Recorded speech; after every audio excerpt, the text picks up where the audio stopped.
Well, we beat expectations, so this is an exciting day for the American worker. You know, we knocked it out of the park last month, and to beat expectations this month is great, not only for the American economy, but for all Americans. Are you surprised by it, given all the turmoil for the month of April? Not surprised at all. You know, this administration has created over almost 500,000 new jobs. So this is in line with what we wanted to see, you know, with the investments and the repatriation of a lot of these businesses. We're seeing that investment in the workforce. And as I've kicked off my 50-state tour, it's been incredible to see the confidence go up. And as we see the American worker, manufacturing jobs go up, transportation jobs go up, construction jobs month over month. So this is good for the American economy. The S&P 500, the Dow Jones, all up today. They've recovered everything that they lost since Liberation Day. Things are actually going really, really well. This whole thing about GM, the CEO saying that there's going to be a $5 billion cost to the tariffs. But she also said something very important. She said this will not be passed on to the consumer. So where is it going to come from, you might wonder? Well, they brought down their projections. Not all of it will be called. No, she said none of it will be passed on to the consumer. Oh, you were finished? Oh, well, allow me to retort. Don't have anything specific other than what we've done in Fort Wayne already, but you'll see more announcements coming from us of what we're going to be doing to increasing production in this country, leveraging the strong manufacturing footprint we already have. Mary, you've said that you're going to keep your prices in check, at least for now. First question is, yes, I've had the opportunity and actually had a long conversation with the president. We talked about the importance of American companies and manufacturing and a strong auto industry, and also, you know, the importance from a economic security perspective and a national security perspective. So it was a very productive conversation. I'm looking forward to working with President Trump's administration as we move forward to understand, because my sense is he wants to strengthen American manufacturing, not harm companies like General Motors, as we really provide a lot of good paying jobs in this country. Specifically related to Mexico, we've planned a lot of different scenarios, and there's adjustments that we can make. You know, it's hard to say when we don't know exactly what the tariffs might be or how long they're going to last, what steps we'll take. But I'm confident that we have many levers to pull to not have as great an impact as some may be forecasting if there are tariffs on Mexico. In check, at least for now, and not pass along the tariff costs in the form of higher MSRP for your vehicles. How long can that continue? And at what point do you expect that it's only natural that you're going to see, with less supply out there, that there are going to be dealers who will raise prices? Well, you know, we have always worked to be very competitive from a pricing perspective and leveraging our strong portfolio. You know, I'm very proud in this first quarter, we grew 2 points of market share. So we're going to continue to leverage our strong products across Cadillac, GMC, Buick, and Chevrolet, and we will be competitive in the marketplace. But right now, as we look going forward, we think the pricing environment is going to be much where it is right now. That this will come out of the profits. They projected 14 billion profits. They're taking that projection down to 10 billion. This is what we want. Okay, but wait. This is what we want. Okay. We want tariffs. So we want manufacturing. We want the billionaires to pay their fair share, and we want the cost not to be passed on to the consumers. And that's what we're seeing. Such a great example. Hold on. Let me just try to understand this. The media manufactured the April turmoil from thin air. GM's CEO flat out said tariffs won't hit consumers, debunking CNN's attempt to spin a false narrative during Batya Ungar Sargon's breakdown, hopefully I'm pronouncing her name correctly, of President Trump's first 100 days in his second term. And let's be clear, if dealers hike prices on GM vehicles or any vehicles from any manufacturer for that matter, that's their call, not the manufacturers. It's not about tariffs or changes to invoice or MSRP, because we've already seen dealerships' greed in full swing during COVID, with ADM and markups adding tens of thousands of dollars to sticker prices. So don't buy the media's scare tactics claiming Trump's tariffs will suddenly turn car dealerships into predators, because they already were. And they've been at it for years. And tariffs aren't the driver. So GM's profits will decrease probably significantly as a result of this. Let's take that. I'm telling you what they said. I know. what their I'm just projections. saying. Okay, let's take that to the next. What do you think is going to happen when GM's profits suddenly drop? What will happen to GM and the people that work there? The CEO herself, Mary Barra, thanked President Trump for this because she is a patriot and she understands that the situation we're in with China is not sustainable. Shareholders would like to have a word. We sold out our future to China. Somebody had to do something about that. Shareholders So the would like to have a corporations, word. the corporation's going to take less money. They're going to eat the profits out of the sense of It's so great patriotism. to hear Democrats suddenly being so, pro-corporation and pro-corporate. No. profits. Actually, to It's be honest with you, amazing. I'm not being pro-corporation. I'm actually being pro-people because what's bad for the corporation is going to be bad for the worker. Now, look, I couldn't care less about it. like Mitt Romney over Listen. I'll be honest with you. And I'd be willing to bet that none of these folks on this panel have ever run a business, nor do they really know how profits work.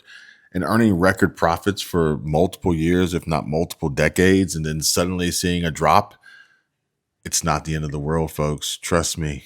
Yeah, sure. The board members and shareholders more than likely will get bent out of shape. And you know why? It's because people like this will promote it on news stories, headlines, and panel discussions when in reality they're thinking to themselves, man, I can't believe we made as much money as we did for as long as we did. And in actuality, we don't really need to make that much money, knowing that in the future, we will get back on track. We will get back to that point. What goes up must come down. There has to be an ebb and flow, a peak and valley somewhere. And yet there are companies out there who have chosen not to drink the Kool-Aid, to not go with the flow, and ultimately have decided to forego future profits for a level of sustainability because why not? You could be selling your cans for more. Your competitors certainly are selling their beverages for more. Why not increase the price and therefore increase the profit? We're successful. We're debt-free. We own everything. Why? Why have people who are having a hard time paying their rent have to pay more for our drink? Maybe it's my little way to give back. Every business is allowed to run its business the way that it wants, and it should. Unfortunately, that's the case considering Kamala Harris didn't get her way, and she was going to intervene in businesses' ability to conduct business in this capitalist society and market. When we talk about bringing down prices and making life more affordable for people, what are one or two specific things you have in mind for that? Well, I'll start with this. I grew up a middle-class kid. My mother raised my sister and me. She worked very hard. She was able to finally save up enough money to buy our first house when I was a teenager. I grew up in a community of hardworking people, construction workers and nurses and teachers. And I try to explain to some people who may not have had the same experience, but a lot of people will relate to this. I grew up in a neighborhood of folks who were very proud of their lawn. And I was raised to believe and to know that all people deserve dignity.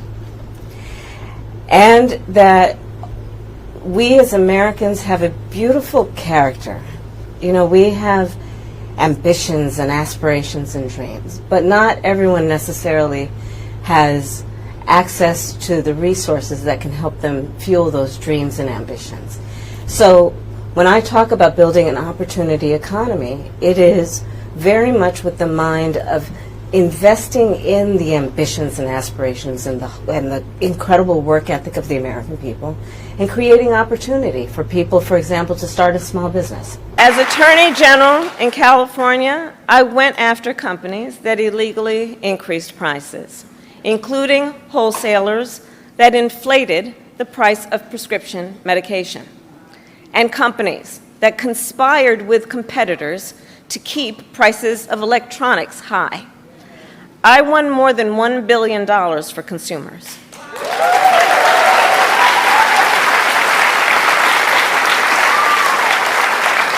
So believe me, as president, I will go after the bad actors.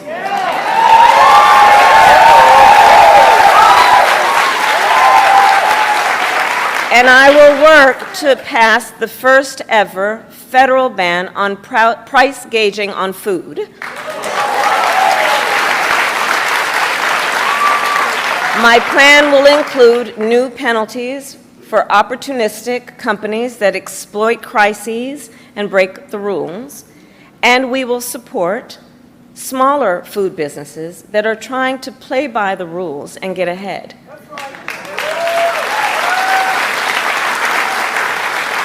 We will help the food industry become more competitive because I believe competition is the lifeblood of our economy. More competition means lower prices for you and your families.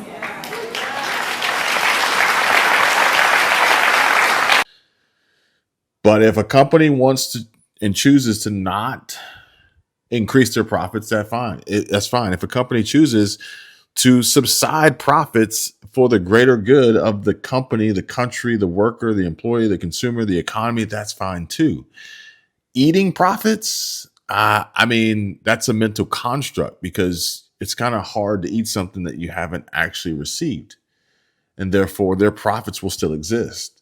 Their balance sheet, their cash flow statement, their bottom line will still show a net positive in the black, in the green, not in the red.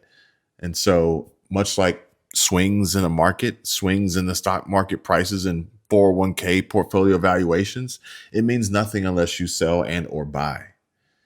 And at the end of the day, they will still see positive growth. It will just be potentially less positive growth than they've received in the past. But even that was unsustainable considering how extreme the circumstances were. So stop trying to take every good thing that happens. In fact, the CEO of GM herself thanking President Trump for this to try and spin it in a way that's going to be bad somehow. That is part of the problem. That is actually probably the biggest problem that we have right now. I couldn't care less about any of the corporations. Corporations are people, my friend. They're not. They're not. Just listen to what I'm saying. It's like upside down world. It is. But look, I couldn't care about any of the corporations that were just listed. But what I do care. The relief for small businesses is going to come in the form of the largest tax cut in American history. A tax cut, by the way, that every single Democrat is planning to vote against. They're voting for a tax hike on every middle-class family of about $4,000. The president has made clear that there will be 100% expensing for investment in the United States. Companies that invest in the United States will be able to deduct 100% of that cost from their tax liability. This will be the most pro-small business tax bill in American history.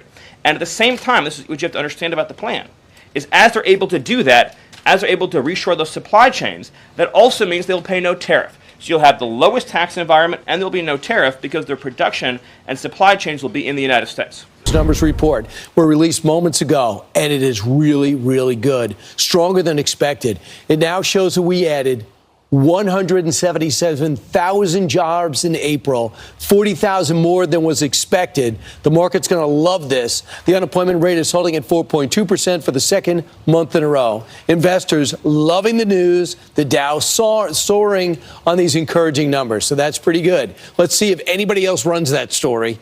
This is meaning other networks. I've been with the president recently. I've watched him in these meetings. I've seen the way things are working.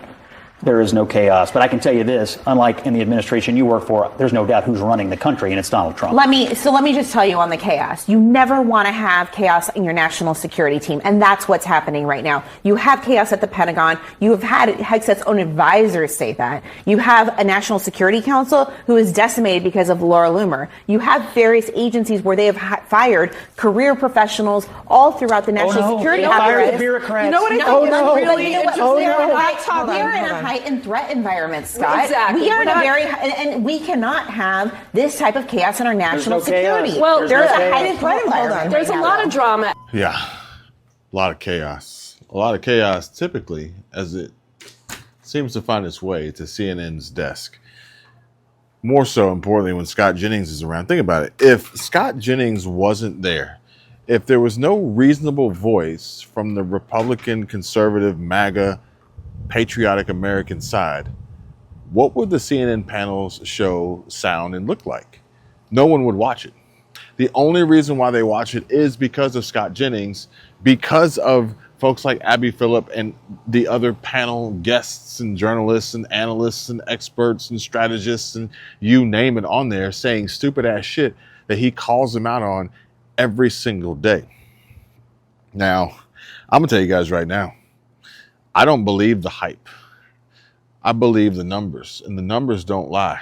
And I can tell you guys right now, personally, the numbers are looking good. The numbers are looking great.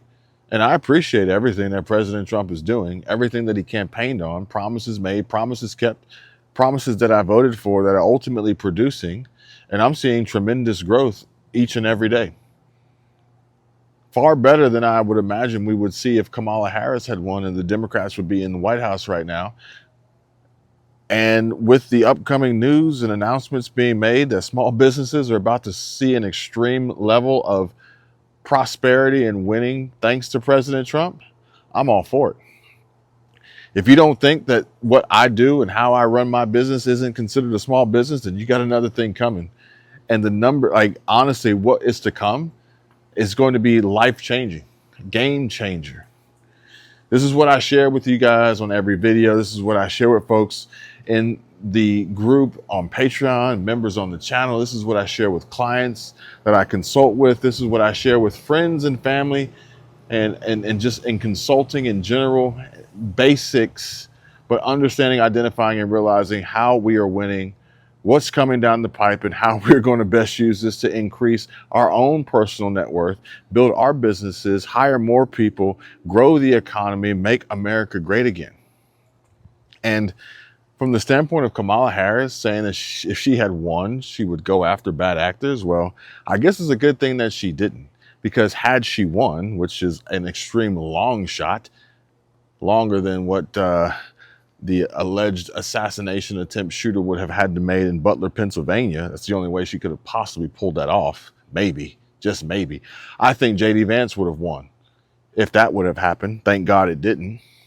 However, she says she would go after bad actors. Well, again, it's a good thing that she didn't win, because she would have had to go after her own worst actor, which is Tim Walz, her VP running mate.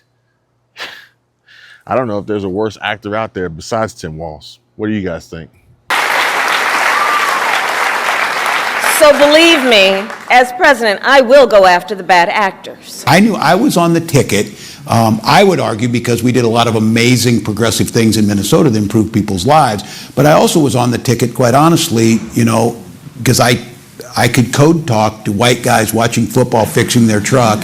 Yeah. That's my theory. And it never fits quite right. Never fits quite right. Just not quite right. How do you give it back? Governor, what kind of gun is it? This was a Beretta A400. I bought it when I was shooting a lot of trap, because it has a kind of their patented thing, a kickoff. So when you get old, it doesn't hurt your shoulder as much. Doing that I could put them at ease. I was the permission structure to say, look, you can do this and vote for this. And you look across those swing states, with the exception of Minnesota, we didn't get enough of. What you just said is one of the most insanely idiotic things I have ever heard. At no point in your rambling, incoherent response were you even close to anything that could be considered a rational thought. Everyone in this room is now dumber for having listened to it. I award you no points, and may God have mercy on your soul.